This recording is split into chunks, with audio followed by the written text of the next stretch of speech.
These are, in my opinion, the prettiest keychains that I've ever made, and so I'm really excited to share how I made them with you. Hi, my name is Dell, and welcome to Lachey Handmade.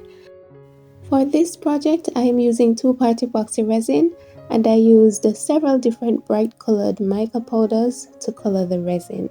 I am starting off with this flash gold, and I am just adding some to the bottom of each of the cavities that I'll be making into a keychain today. And the reason for this is because I want the back of the pieces to be bright and pretty also. So I'm just adding that in before I do the pour. And the goal for today, the effect that I'm trying to create today, is a marble effect.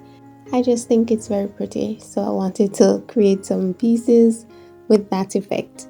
I'm also going to be creating some jewelry pieces with the marble effect, so stay tuned for that. Alright, so I also mix up some silver mica powder and I'm adding that to letter B.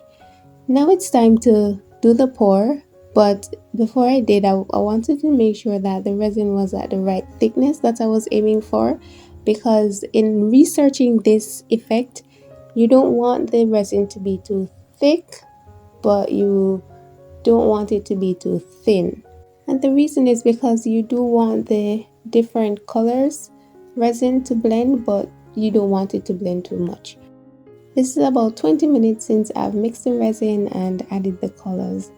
I think I'm going to take a watch. I'm going to start using a watch to make sure that I can get accurate timing when I'm doing this. But yeah, now it's time to just add the resin to the cavities, and all I'm doing is alternating them. It's very random. There's no rule to it really. Well, I don't know if there's any rule to it, but I'm just doing it random, going off the top of my head, trying to keep the rest of the mold clean while I'm doing this. And I was being mindful not to put too much resin in each cavity, because I do intend to dome these with 2-part epoxy resin, not UV resin. So I needed to make sure that at least a little bit of room is there at the top to accommodate that extra resin for the dome. So far, every keychain that I've made, I've used UV resin to dome the top, which is easier because we can just add the UV resin at the top and then cure it immediately. But with the epoxy resin, it will be left uncured for a period of time. So we want to make sure that nothing causes it to run off the keychain that we're trying to make.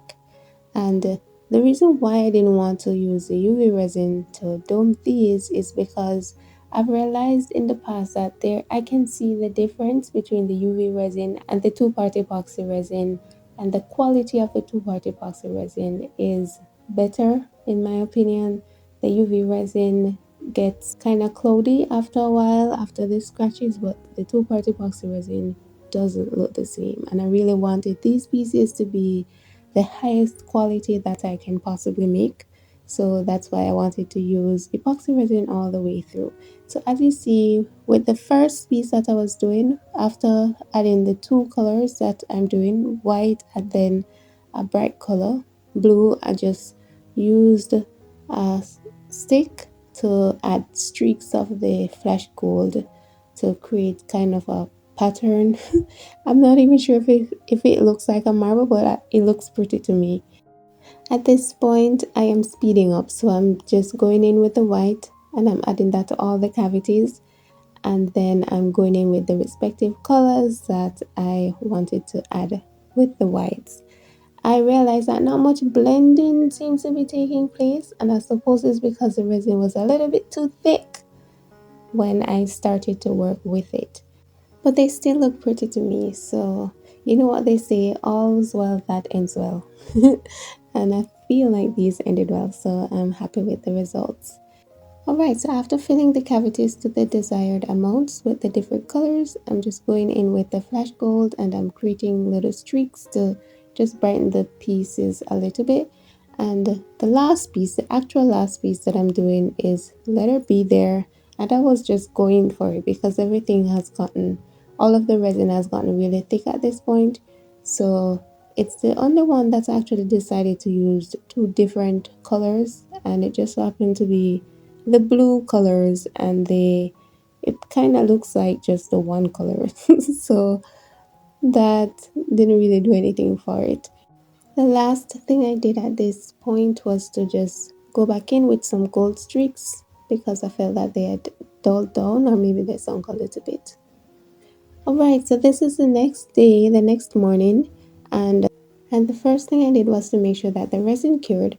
The next thing was to clean up the mold a little bit to make sure that nothing interfered with the doming when I do that. And that's what I'm doing here. I'm just adding the resin, just a small amount, and I'm slowly adding it to each of the piece, and I'm allowing the resin to spread itself out. I'm not using any tool to push it around. Really, I had a little excess on this one, and all I did was to use the tip of that little stick there, that tool there, and I'm just wiping it away.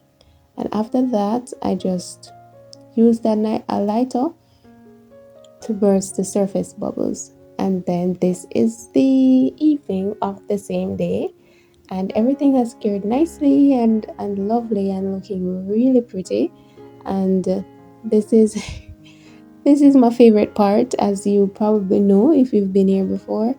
Just taking the pieces out of the mold and just admiring them to see how they turned out. And I will say that I really loved the back of them. I'm very happy that I added the little gold streaks to it, even though they didn't stay as streaks, they kind of just spread out, but they added a nice pop of color to the back. I'm wondering if I had tried to make like dots, like if I tried to put them in a uniform way, if that would have made it come out even looking better. But I love them. I have included pictures because I always feel that the pictures show them prettier than the video does. Because you can see close up with the pictures, but all of them turned out lovely, and I am very happy with the results. So after this, I just cleaned them up a little bit, and then I attached them to keychains. So this is how the back of the different pieces look. I think they look nice and bright, and these are the finished products. Thank you for watching, and I hope you enjoyed the photos at the end of the video. I do hope you come back also, and it would be great if you can subscribe if you would like to. Thank you so much, and I appreciate you for stopping by. So take care. Bye.